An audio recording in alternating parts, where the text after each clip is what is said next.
Ada burung gagak dua, di depannya Qabil berantem, yang satu mati. Setelah mati, cara nguburnya seperti itu. Berarti ini menggambarkan apa? Bahwa guru manusia yang pertama kali mengajarkan tentang pengurusan jenazah burung gagak.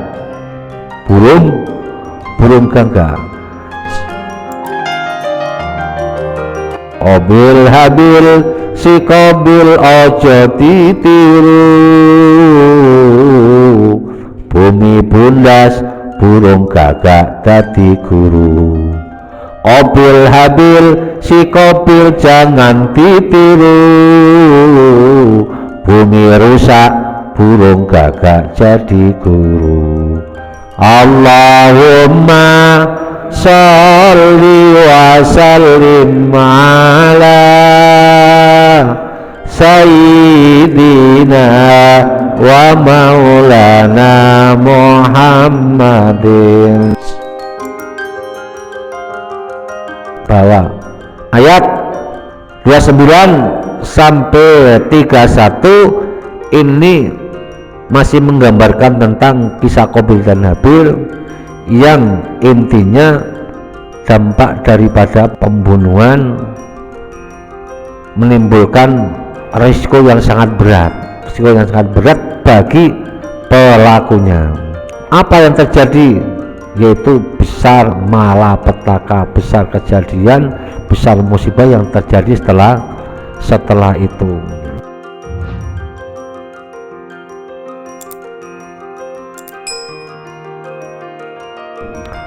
Assalamualaikum warahmatullahi wabarakatuh.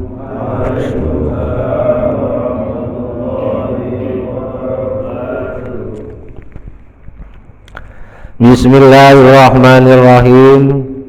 Alhamdulillahi rabbil alamin. Wa bihi nasta'inu ala umurid dunya waddin. Wassalatu wassalamu ala sayyidina wa maulana Muhammadin khatamil anbiya'i wal mursalin wa ala alihi wa sahbihi ajmain. Qalu subhanaka la ilma lana illa ma 'allamtana innaka antal alimul hakim. Rabbi shrah li sadri wa yassir li amri wahlul 'uqdatam min lisani yafqahu qawli, amma ba'd. Hadirin jamaah taklim Masjid Al-Ikhlas Perumahan Gerial Bakwangi 1 dan sekitarnya yang senantiasa dimuliakan Allah dan semoga mendapatkan kemuliaan dari Allah Subhanahu wa ta'ala. Syukur alhamdulillah, mari kita panjatkan kehadirat Allah atas segala nikmat dan karunia-Nya. Alhamdulillah kita semua dalam keadaan sehat walafiat, panjang umur, bisa hadir kembali di masjid dalam rangka melaksanakan kewajiban kita sholat subuh berjamaah dan dilanjutkan taklim dan acara subuh berkah di Masjid Al-Ikhlas ini. Semoga semuanya yang terlibat pada acara ini senantiasa mendapatkan berkah ridho dari Allah Subhanahu wa ta'ala. Amin ya rabbal alamin. Salawat salam semoga tercurahkan pada baginda Nabi Agung Nabi Muhammad sallallahu alaihi wasallam dengan ucapan Allahumma sholli ala sayyidina Muhammad wa ala ali sayyidina Muhammad. Semoga kita termasuk umatnya yang kelak akan mendapatkan syafaatnya. Amin ya rabbal alamin. Hadirin jamaah taklim sekalian, mari kita lanjut taklim pagi ini Al-Maidah dengan referensi kitab Tafsir Jalalain Kita lanjut surat Al-Maidah ayat 29 dan seterusnya. Al-Maidah 29 dan seterusnya. A'udzu billahi minasy syaithanir rajim.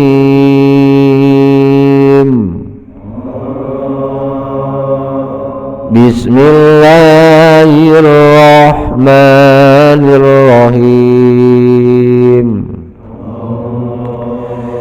Inni uridu an tabu'a bi ismi wa ismika fatakuna min ashabin nar wa dzalika jazaa'ul zalimin. فطوعت له نفسه قتل أخيه فقتله فأصبح من الخاسرين. فبعث الله غرابا يبحث في الأرض ليريه كيف يواري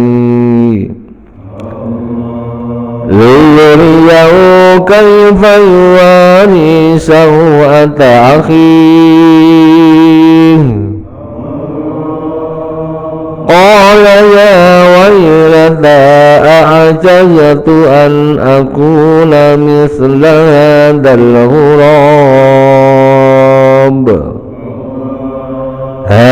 الغراب فأواري سوءة أخيه فأصبح من النادمين.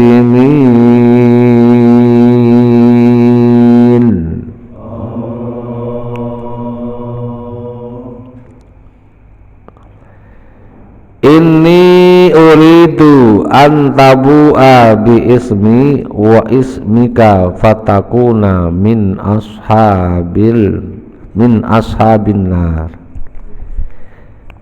Ini sesungguhnya aku uridu menginginkan antabu'a engkau kembali, engkau bertaubat, engkau kembali ya.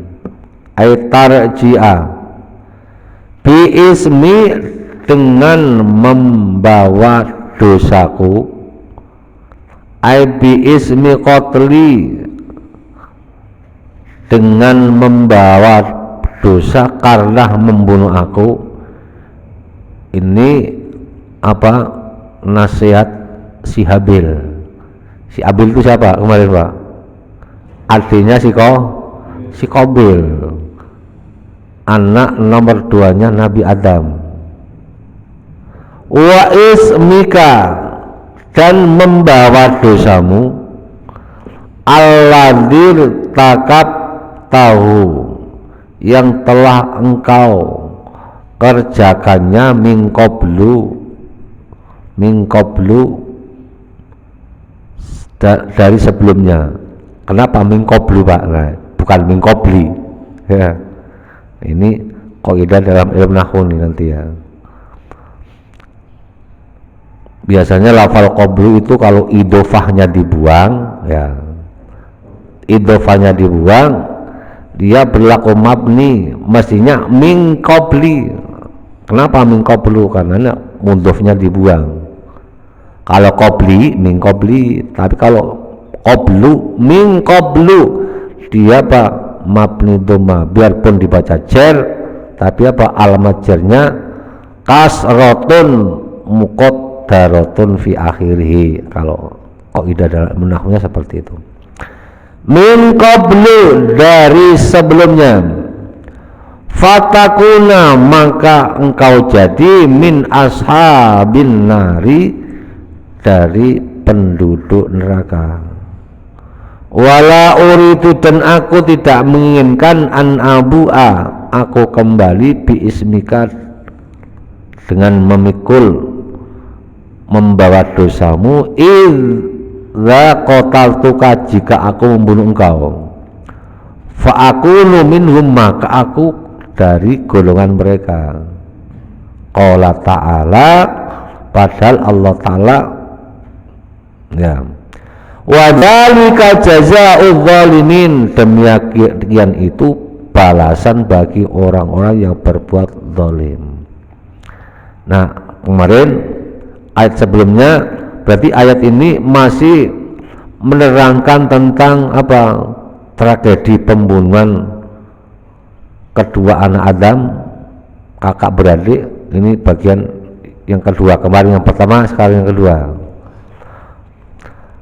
Ketika Qabil akan membunuh saudaranya, membunuh adiknya ya, ayat sebelumnya dikatakan jika engkau membunuhku aku tidak akan membalas Kak, aku tidak akan membalas. Aku harap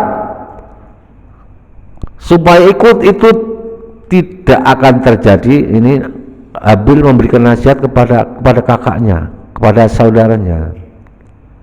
Kalau nanti kamu membunuh aku, ini uritu antabu abi ismi, nanti kamu membawa beban dosa pembunuhan, dosa membunuhmu terhadap aku kamu bawa wa ismika dan dosamu sendiri yang kamu lakukan sebelumnya. Jadi walhasil ini apa bencana dan petaka yang terjadi setelah orang melakukan kasus pembunuhan. Dampak petaka atau bahaya yang dialami yang terjadi setelah kasus pembunuhan ini sudah disampaikan oleh Habil kepada kakaknya.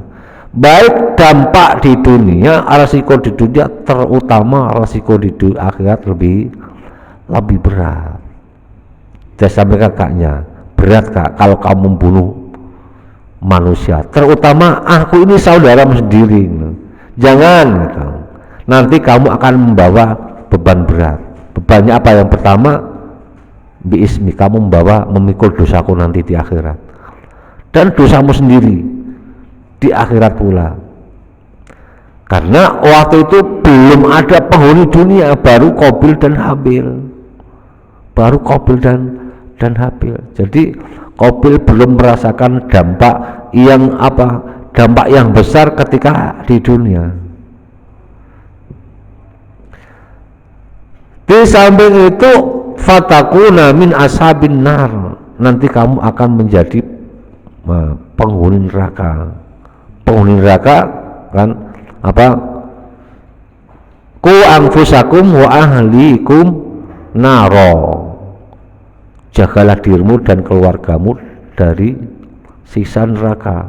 Wa quduwan nas wal hijarah, karena apa? Bahan bakarnya neraka itu bukan gas bukan kayu, bukan bensin, bukan kayu bakar, tapi bahan bakarnya apa? Waquduwan nas manusia, bahan bakarnya manusia.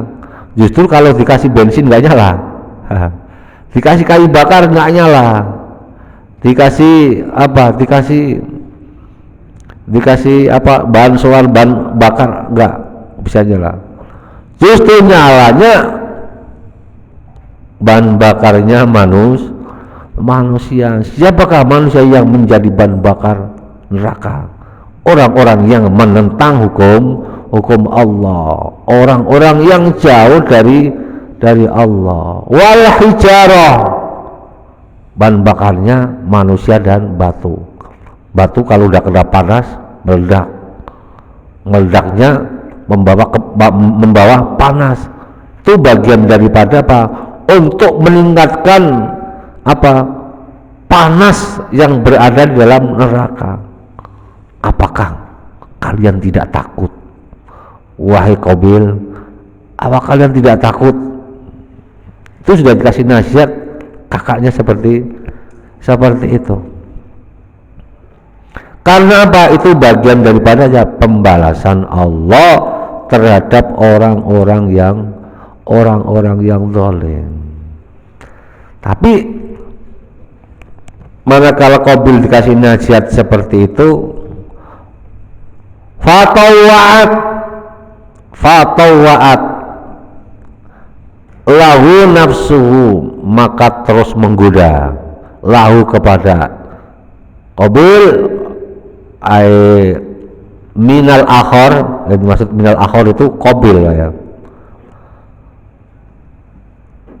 Fatawa'at, maka terus menggoda lahu kepada Qabil atau minal akhar nafsuhu, pada dirinya Qabil, qatla akhi, untuk membunuh saudaranya. Jadi kata iblis, udah kerjakan, udah bunuh aja saudaramu. Jadi dikasih nasihat itu apa? Enggak mempan. Jadi ibaratnya apa? Al-insan mahalul khoto' wan nisyan. Manusia tempatnya lupa dan salah. Karena apa? Kita sering mengingatkan. Orang yang lupa harus diingatkan. Begitu juga orang yang salah harus diberikan peringatan. Kadang orang yang lupa itu bisa dikategorikan orang itu lupa seperti apa? Orang lagi tidur. Orang kalau tidur supaya dirinya ingat, diapain Pak? Bangun,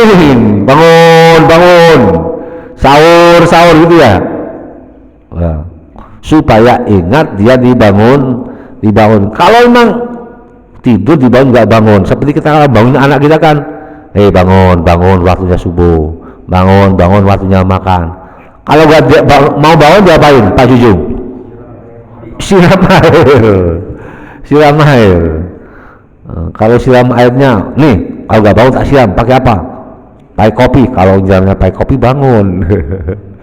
Kalau misalnya pakai kopi bangun, kalau siramnya pakai air putih ogah ya, pakai air jahe baru bangun. Jadi seperti orang bangun harus, Tuhan tidur harus dibangunin supaya apa? Melek matanya, sadar. Ngeliat. Kalau sudah melek kan ngeliat, oh ini jam sekian, oh ini matahari sudah terang. Kalau dia itu orang lupanya seperti orang tidur, harus dibangunin. Tapi kalau lupanya seperti orang apa? Seperti orang lupa, kalau benar lupa ya harus diingatkan. Kadang orang lupa, tapi lupanya bukan seperti orang tidur, bukan seperti hanya orang sekedar lupa, tapi lupanya seperti orang mati. Seperti orang mati, sudah nggak mempan, dikasih nasihat sudah nggak mempan. Karena apa? Hawa nafsunya sudah banyak dikuasai oleh iblis, oleh setan. Ini berarti apa? Sudah menjadi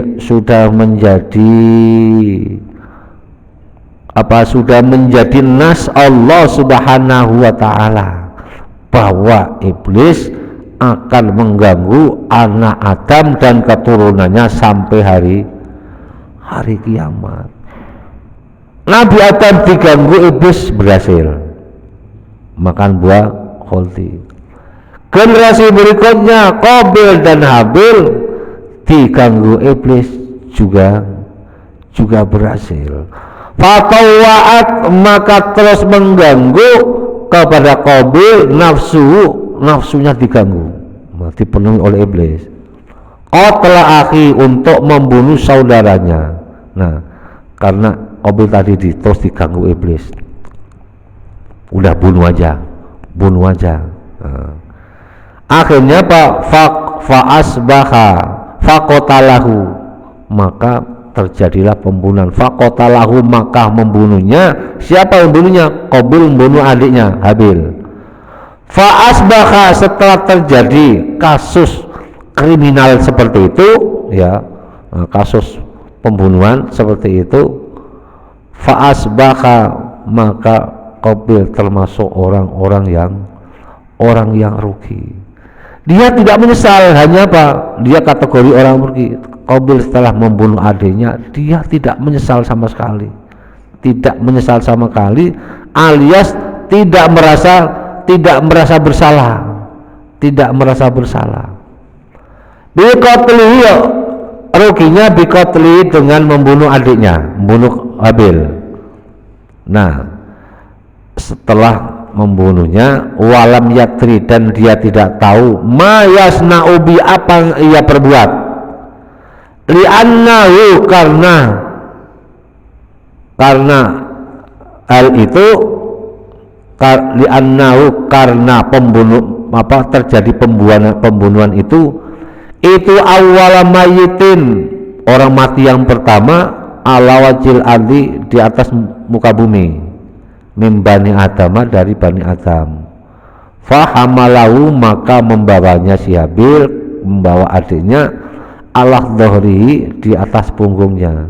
Nah, setelah Habil ini dibunuh, karena belum pernah terjadi kasus seperti itu, ya, akhirnya apa? Habil masih merasa kasihan, Qabil masih merasa kasihan sama saudara yang dibunuh, mau ditaruh, dibiarin aja, takut dimakan hewan buas banyak. Hewan buas banyak, kalau dimakan hewan buas kasihan, masih merasa kasihan. Akhirnya apa? Dipanggul, nah, digotong, dibawa kemana, dibawa perjalanan. Jadi bingung mau diapain ini gitu, mau diapain ini.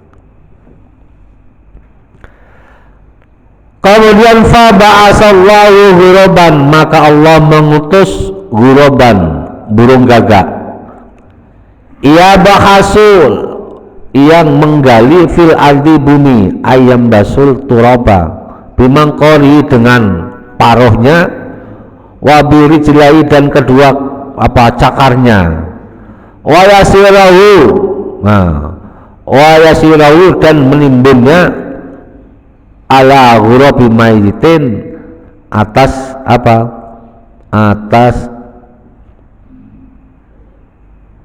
burung gagak yang membaya hewan yang mati, hatta wa'arau, sehingga memperlihatkan ghurab kepada Qabil. Liyuriyahu, burung gagak tersebut, liyuriyahu, untuk memperlihatkannya, kaifaiwari, bagaimana caranya dia mengubur sau'ata akhihi, sau'ata akhi, mengubur saudaranya. Nah, inilah berarti setelah Qabil ini membawa adiknya dipanggul kemana-mana, nah, kan belum tahu caranya untuk mengubur orang mayit, sehingga Allah utus malaikat, kasih tahu si Qabil bagaimana caranya membunuh saudaranya. Malaikat menjelma menjadi burung gagak. Jadi burung gagak, wa fi riwayatin ukhra, dan riwayat yang lain itu ada burung gagak datang di depannya Qabil, kemudian paronya dan cakarnya menggali-gali pasir, kemudian untuk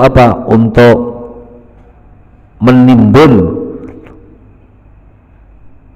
hewan burung gagak yang lain yang mati. Ada yang mengatakan ketika terjadi seperti itu, Qabil panik, ada burung gagak dua di depannya Qabil, berantem, yang satu mati.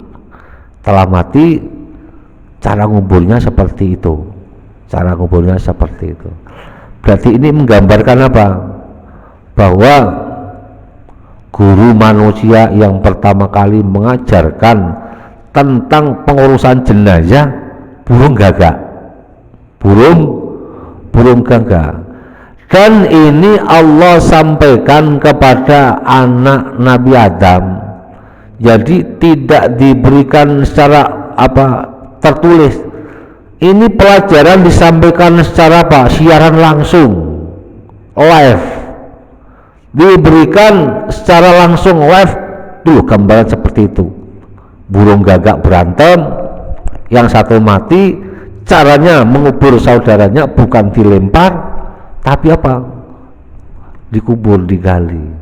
Ini menggambarkan apa, kan kemudian dalam tafsir yang lain bahwa itulah guru yang mengajarkan manusia untuk mengurus jenazah, mengubur manusia adalah burung gagak.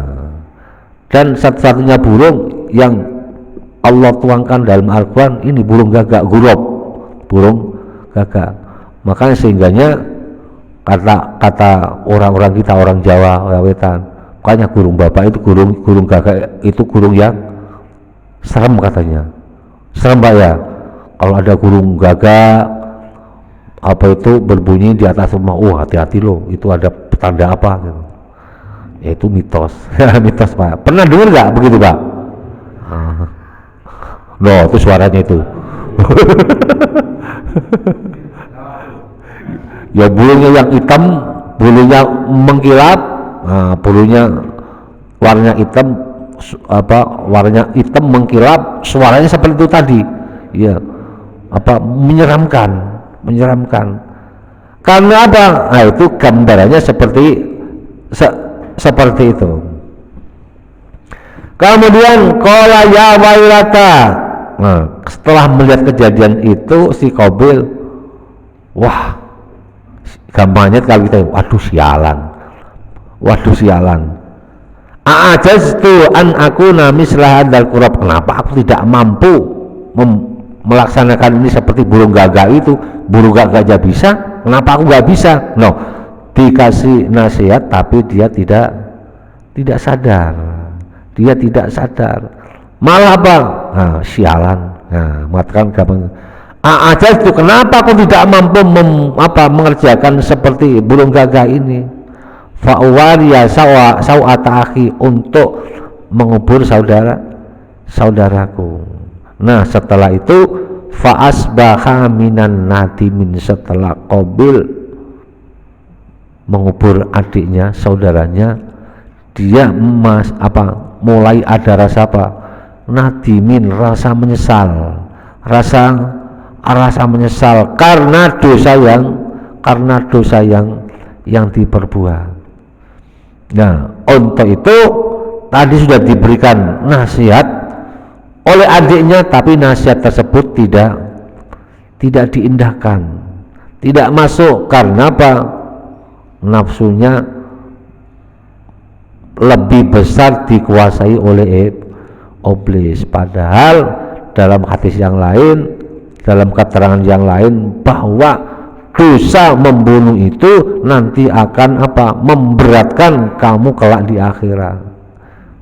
Mungkin dalam kalimat yang lain, hadis yang lain, Nabi bersabda ketika dialog bersama para sahabatnya, wahai sahabat, atadruna mal muflisu, tahukah kamu mal muflisu, apakah yang disebut orang yang bangkrut itu? Pernah hadis ini pernah kita sampaikan Pak ya. Atadruna mal muflis, tahukah kamu apa itu orang yang bangkrut? Mereka sahabat Nabi menjawab, qalu man la mata awala dirhama, orang yang enggak punya duit, gampangnya itu orang yang kehabisan modal, bikin perusahaan duitnya habis, modalnya habis, bangkrut, itu dinamakan orang yang bangkrut. Kata Nabi, la innal muflisa min ummati ya'ti yaumal qiyamati bi sholatin wa siyamin wa zakatin. Orang yang bangkrut itu dari umatku kelak yang datang di hari kiamat, mereka datang dari hari kiamat, di hari kiamat bi sholatin wa siyamin wa zakatin, mereka membawa amalnya sholatnya baik, sholatnya bagus, wa siyamin, puasanya full, wa zakatin, sedekah infaknya juga bagus. Tapi di satu sisi dia menyakiti orang lain, waqad satamahada, suka mencaci maki saudaranya, ya, suka mencaci maki tetangganya, suka mencaci maki teman-temannya, dari lisannya, dari tangannya menimbulkan bencana petaka terhadap saudaranya. Waqad satamaha hada wa qadhafa hada, suka menuduh dengan apa? Dengan tidak ada bukti yang nyata. Walhasil tuduhannya hanya melemparkan fitnah, menuduh orang lain salah padahal sesungguhnya dia yang salah, menuduh orang lain tidak benar padahal dia sendiri yang tidak benar, alias apa? Maling teriak maling, rampok teriak rampok. Jadi kesalahan sendiri dilemparkan kepada orang lain. Wa akala malah hada, makan harta orang lain dengan cara yang tidak benar, korupsi, menipu dan lain sebagainya. Wa safaka dama hada, menumpahkan darah orang lain, termasuk pembunuhan ini, membunuh orang yang darahnya tidak halal. Padahal apa? Padahal dalam ayat yang lain wa haramallahu, ya Allah mengharamkan pembunuhan terhadap orang-orang yang tidak berdosa. Wa daraba hada, maksud kalimat ini wa daraba hada ini apa? Menggolimi orang lain. Semuanya itu nanti ketika di akhirat mereka datang kepada Allah sebagai apa? Sebagai pembelaan. Ketika ada orang mau masuk ke dalam surga karena amal kebaikannya, jangan dulu ya Allah, tunggu dulu ya Allah, jangan dimasukkan ke dalam surga karena orang itu masih punya tanggungan dengan saya. Ketika di dunia mereka apa? Mencaci saya. Ya benar ya benar. Ketika di pengadilan Allah, ketika orang berbuat salah, dia dituduh berbuat salah, semua mengaku terhadap kesalahan. Ya benar. Bagaimana caranya? Nah, karena dia telah berbuat dosa kepada saya dulu waktu di dunia belum diselesaikan, ya udah, dosa saya yang mikul dia, dikasih dosanya dikasih dia, terus dan terus. Fayuto ada min hasanati, amal kebaikannya pindah, digantikan kepada orang lain, diganti amal kebaikannya buat nebus kesalahannya.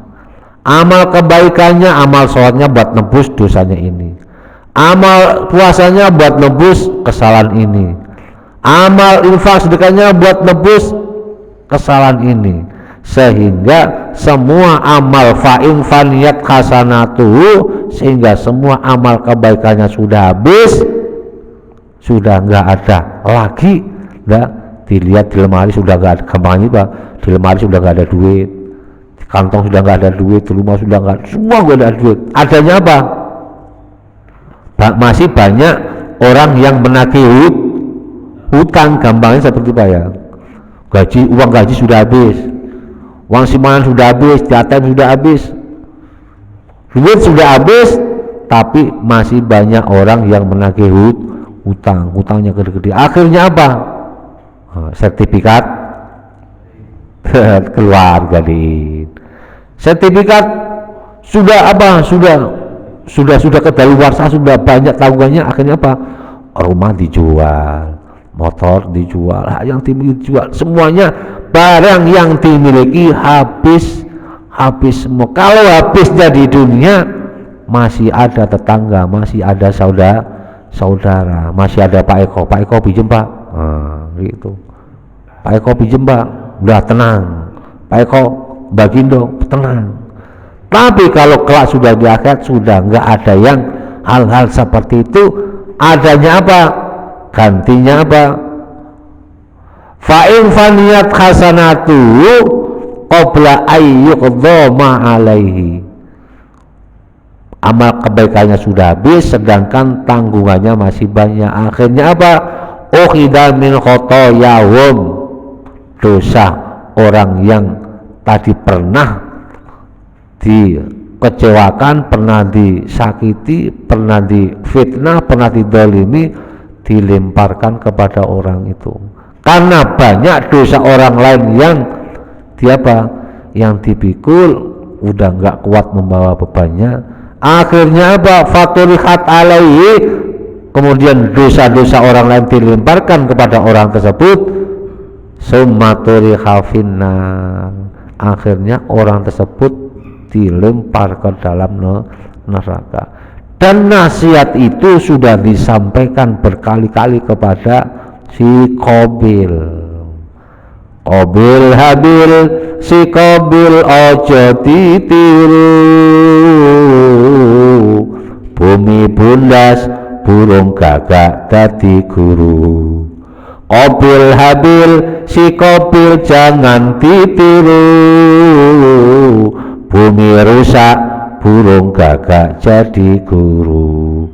Allahumma sholli wa sallim ala sayyidina wa maulana Muhammadin. Sekali lagi, Allahumma sholli wa sallim ala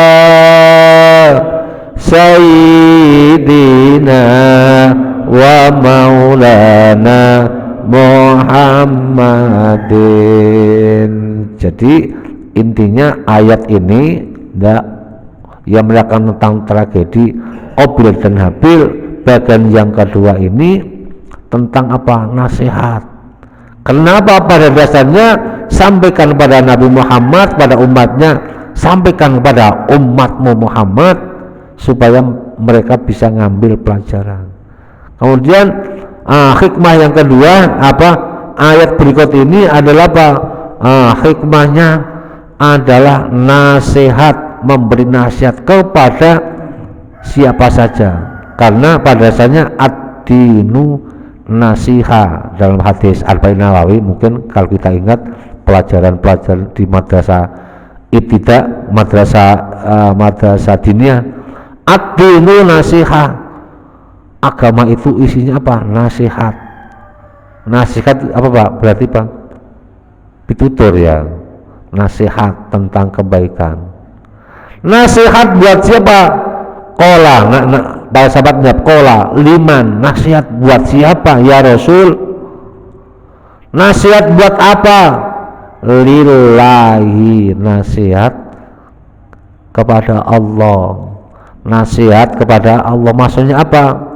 Agar orang-orang yang beriman mengaku iman kepada Allah diberikan nasihat kepada tentang Allah, iman kepada Allah, bahwa nanti ancamannya Allah seperti ini, pahala orang yang berbuat kebaikan seperti ini, orang yang berbuat salah ancamannya seperti ini. Wali kitabi, nasihat untuk mengingatkan tentang kitab-kitab Allah, karena kitab kita umat Muhammad adalah Al-Quran.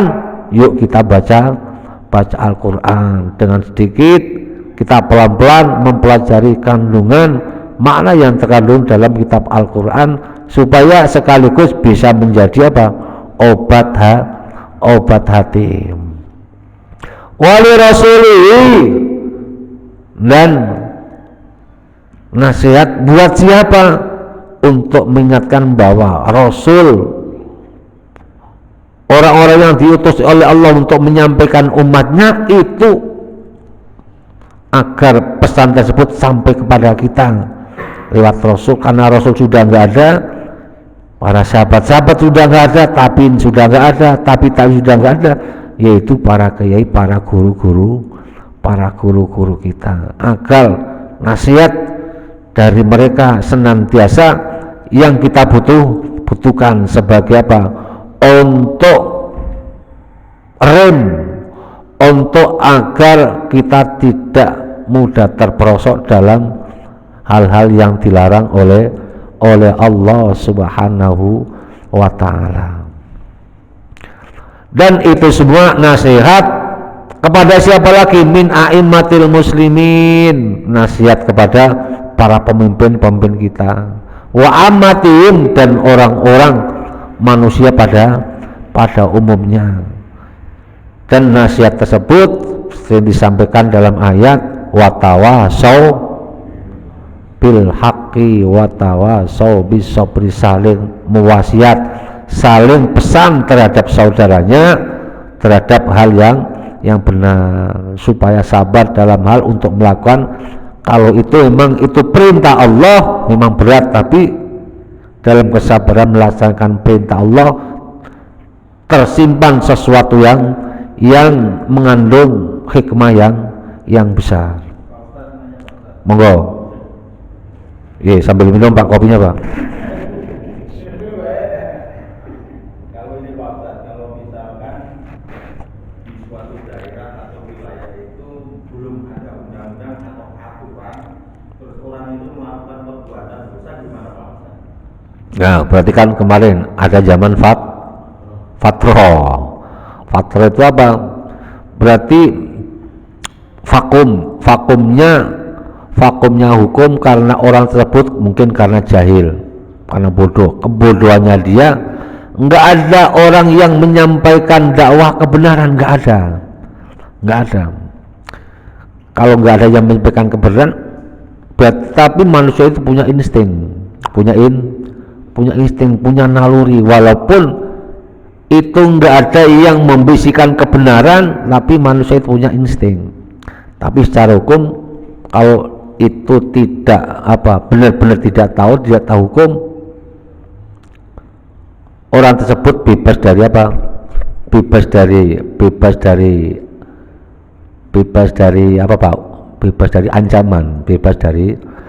dari ancaman. Jadi ibaratnya nggak kena pasal gitu ya, nggak kena pasal. Lain kalau orang yang sudah di dunia seperti ini, udah banyak informasi, banyak penyuluhan, banyak taklim, banyak media untuk berkonsultasi, kok sampai orang itu nggak tahu, itu berarti salahnya sendiri. Ketidaktahunya itu memang benar-benar tidak tahu, nggak ada yang datang ke situ, nggak tahunya emang nggak mau berusaha, nggak mau mencari tahu. Nah, soalnya ada menurut kira-kira begitu ya Pak Eko ya. Jadi kalau memang di satu tempat yang nggak ada seperti itu, ya berarti orang tersebut bebas dari bebas dari azab Allah, karena dia memang betul tidak tahu, nggak ada yang memberitahu. Nah, kemudian qala hujjatul Islam al-Imamul Ghazali arba'atun nafarin minan nas, ada 4 kelompok manusia. Yang pertama, rajulun yadri wa yadri annahu yadri. Yang pertama, rajulun yadri wa yadri annahu yadri, orang yang ngerti dan dia ngerti bahwa dia itu orang ngerti. Bingung gak Pak? Ngerti gak? Maksudnya ya, rajulun yadri, seorang yang ngerti, wa yadri annahu yadri, dia tahu ada orang ngerti, kemudian dia mengerti bahwa itu udah ngerti. Ya, contohnya seperti para orang-orang yang alim, para ulama, dia adalah orang yang tahu ilmu agama,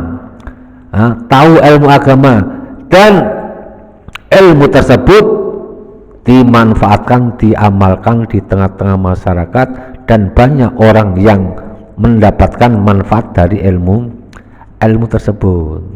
Kemudian kelompok yang kedua, rajulun yadri wala yadri annahu yadri, dia orang ngerti tapi tidak tahu kalau dirinya itu ngerti. Sebetulnya itu dia tahu, tapi enggak tahu kalau dirinya itu tahu. Jadi ibaratnya diumpamakan seperti macan yang lagi tidur. Macan kalau udah tidur ya udah aman, tapi kalau udah dibangunin apa yang terjadi? Nah, jadi sebetulnya itu dia punya potensi, tapi potensinya dia itu dia tidak tahu kalau potensi ini bermanfaat untuk orang lain. Kemudian yang ketiga, rajulun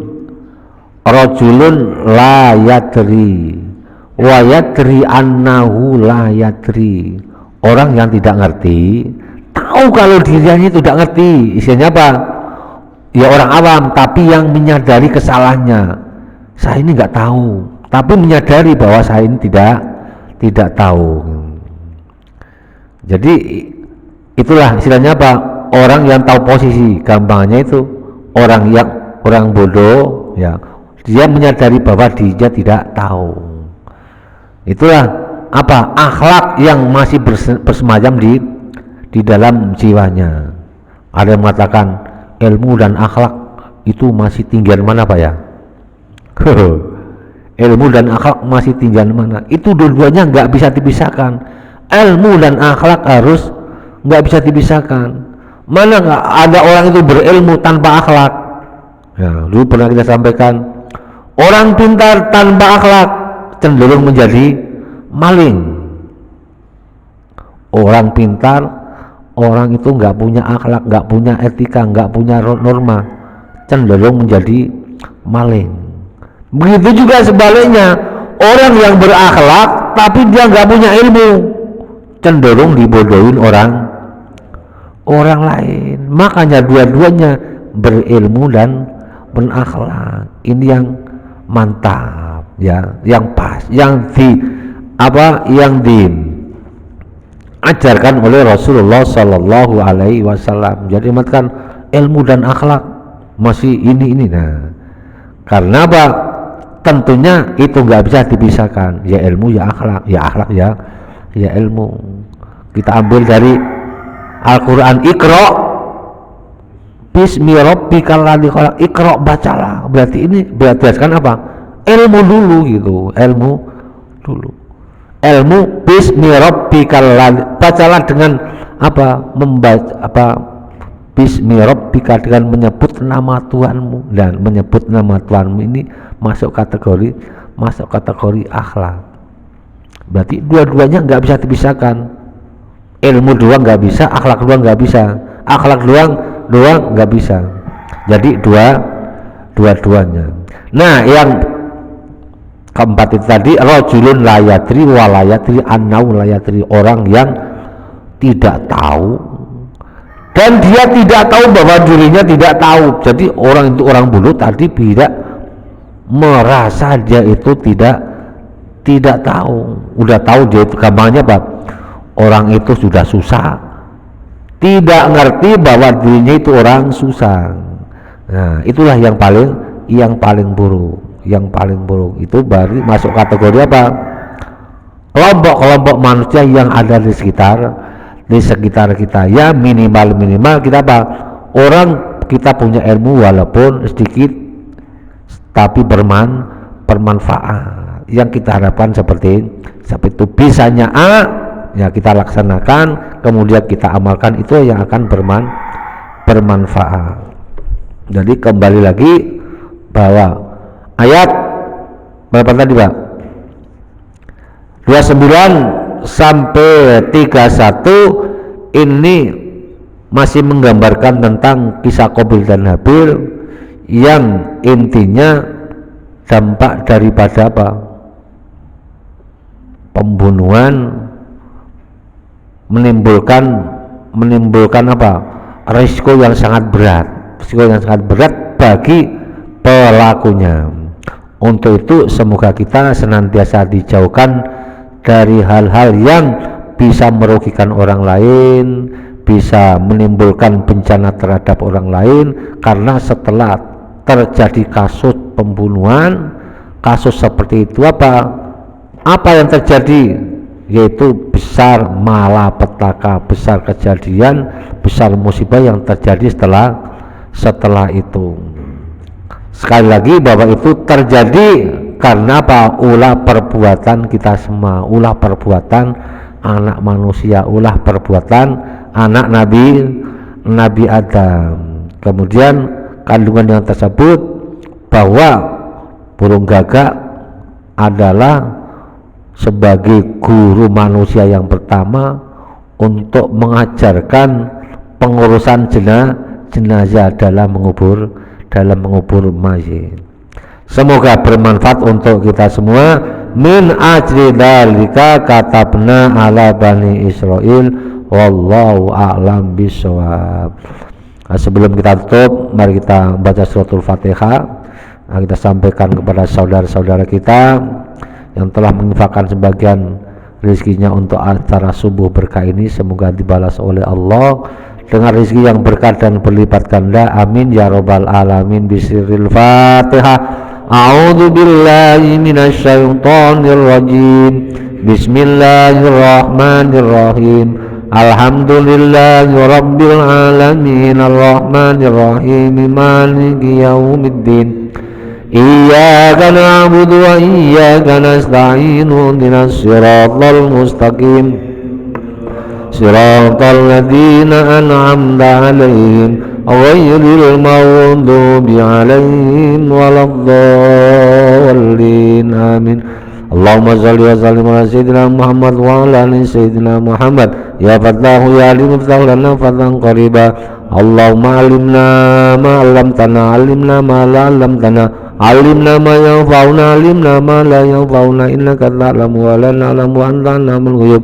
Allahumma inna na'udzubika min ilmin la yanfa' wa min qalbin la yakhsha wa min nafsin la tasba' wa min du'ain la tajab wa min syarri dhalika al-arba' bi rahmatika ya arhamar rahimin. Allahumma jalla wulandana wa talamidana wa alibatina wa man hadara fi hadil jama'a min alil ilmi wa alil iman wa alil taqwa wa alil ibadah wa alil rizki wa alil quran wa alil du'a wa alil khair wa alil dajalna wa iyahum min alil syari wa dhayr innaka ala kulli syai'in qadir. Rabbana atina fid dunya hasanah wa fil akhirati hasanatan wa qina adzabannar. Wa sallallahu ala sayyidina Muhammadin wa ala alihi wa sahbihi wa sallam. Subhanaka rabbika rabbil izzati amma yasifun wa salamun alal mursalin walhamdulillahi rabbil alamin. Al-Fatihah. A'udzu billahi minasy syaithanir rajim. Bismillahirrahmanirrahim. Alhamdulillahi rabbil alamin arrahmanir rahim maliki yaumiddin. Iyyaka na'budu wa iyyaka nasta'in ihdinas siratal mustaqim siratal ladzina an'amta 'alaihim ghairil maghdubi 'alaihim waladdallin amin. Kurang lebihnya mohon maaf. Billahi taufiq wal hidayah. Wassalamualaikum warahmatullahi wabarakatuh.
Pengumuman dulu, Pak. Mana ini pengumumannya, Pak Junjung?